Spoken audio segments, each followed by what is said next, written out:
Have you ever snapped at your child after a stressful work call only to immediately wish that you could take it back? Or entered into an important meeting still carrying the emotional weight from a morning argument with your spouse? I certainly have. We all have moments where we leave our centered state, where patience dissolves, perspective narrows, and our best temporarily vanishes. In these moments, we're most vulnerable to doing things we later regret. But what if there was a simple visual method that could transform how you navigate these inevitable departures from your center? A tool that offers not just awareness, but compassion for your very human journey. This is exactly what I want to share with you today.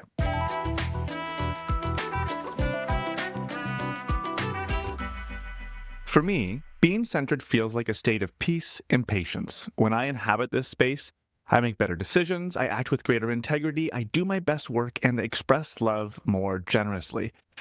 But I can't always remain there. None of us can. Just this week, while living in Spain, we had a gas leak in our flat that left us without hot water for several days. Frustrating, but manageable. We had scheduled contractors to fix it on Monday morning after dropping the kids off at the bus. When Jen and I returned home with the contractors, ready to finally resolve this issue and to have a hot shower, we discovered that we had locked ourselves out. Both my wife Jen and I had forgotten our keys. The contractors couldn't enter, I couldn't get to my home office to work. We were letting other people down because of our mistake, not just ourselves. And let me tell you, peace and patience weren't exactly my dominant emotions in that moment. I coach a lot of ambitious parents juggling professional demands alongside family leadership. And one of the biggest struggles I witness is the harsh self-judgment and criticism that follows these inevitable departures from centeredness. We say things we regret. We respond impatiently to our children. We enter an important meeting carrying the residual stress from our difficult client call. Then we pile on top of that an internal dialogue and criticism of, I can't believe I did that again, or why can't I keep it together? What the fuck is wrong with me? Over time, this self-flagellation creates a sense of defeat. We start to think maybe this centered state is simply unattainable, given the complexities of our lives, and so we just stop trying. But what if we're asking the wrong thing of ourselves?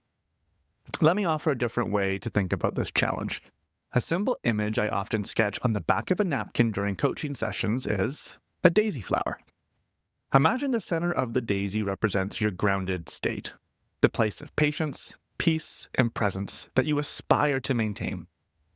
Throughout your day, you're going to inevitably encounter situations that pull you away from this center. These are the petals of the daisy. A difficult conversation with your teenager, an unexpected crisis at work, even small disruptions like spilled coffee or a missed appointment. Each creates a petal, a temporary departure from your center. The key insight is exactly this. Instead of expecting yourself to remain perpetually centered, a flower with no petals, I want you to focus instead on the shape of your petals. How quickly do you return to center? Most of us, left unaware, develop very, very, very long petals. We get triggered and stay in that reactive state for hours or even days. The bigger the challenge, the longer the petal extends before eventually curving back to center. We can't control all the events in our lives, but we can absolutely influence how our petals look, how quickly we recognize our departure from center and find our way back. The longer our petals extend, the more vulnerable we become to actions we're going to later regret. Each moment spent away from this center increases the probability of words that we can't take back, decisions made from reaction rather than wisdom, and opportunities missed because we're too caught in our emotional weather to see clearly.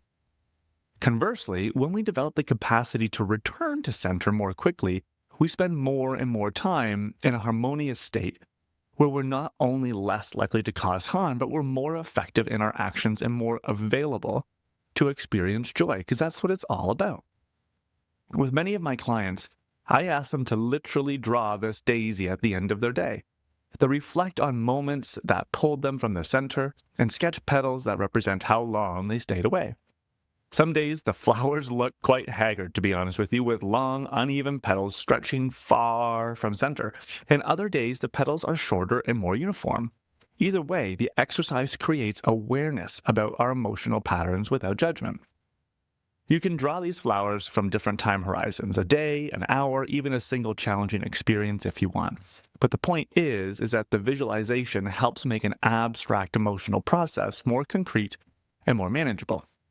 I've personally found this approach offers a much more compassionate way of viewing ourselves as we navigate difficult moments. It acknowledges our humanity while still encouraging growth and giving us something to focus on. So you might be asking yourself, how the hell do I develop shorter petals? How do I return to a center more quickly after inevitably being pulled away? Well, here are 3 strategies that have transformed my own life and the lives of those that I coach. The first one, decorate your life with reminders. Our environments shape our awareness. By strategically placing little visual cues along the main thoroughfares of your daily life, you create multiple opportunities to remember your commitment to returning to center. Over the years, I've made small little reminders everywhere, whether it's Post-it notes on my bathroom mirror, a symbol on my coffee maker, a small stone on my desk. Each serve as a pattern interrupt, a moment of potential awareness that asks, where are you right now? Are you in your center, or have you drifted into a petal? Pay special attention to transitionary moments as well. Those natural thresholds in your day when you move from one context to another are so meaningful and primed to be decorated. I used to keep a heart-shaped stone at the end of my driveway. Each and every evening when I would return from work, I would see this damn thing, and it was a great way to be able to cue me to consciously shed the day's stress before entering into my home. These transition rituals, a few intentional breaths before entering an important meeting, a moment of stillness in your car before picking up your kids, a deliberate pause before responding to a challenging email, all of these create natural opportunities to return to center before engaging with what's next. These environmental cues don't need to be elaborate, and to be honest, they don't even need to be noticeable to others.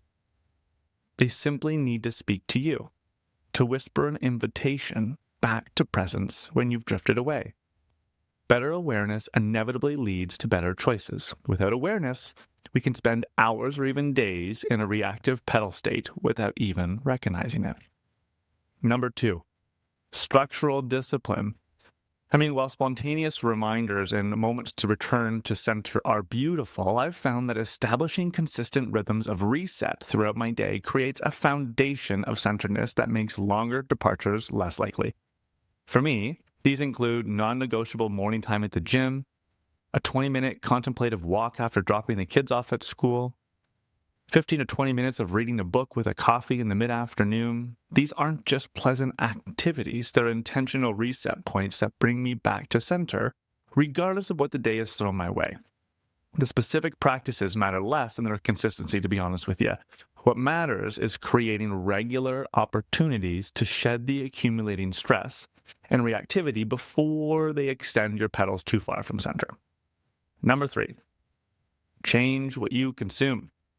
We are meticulous about our food diet, yet often are careless about the information and conversation diet that we have.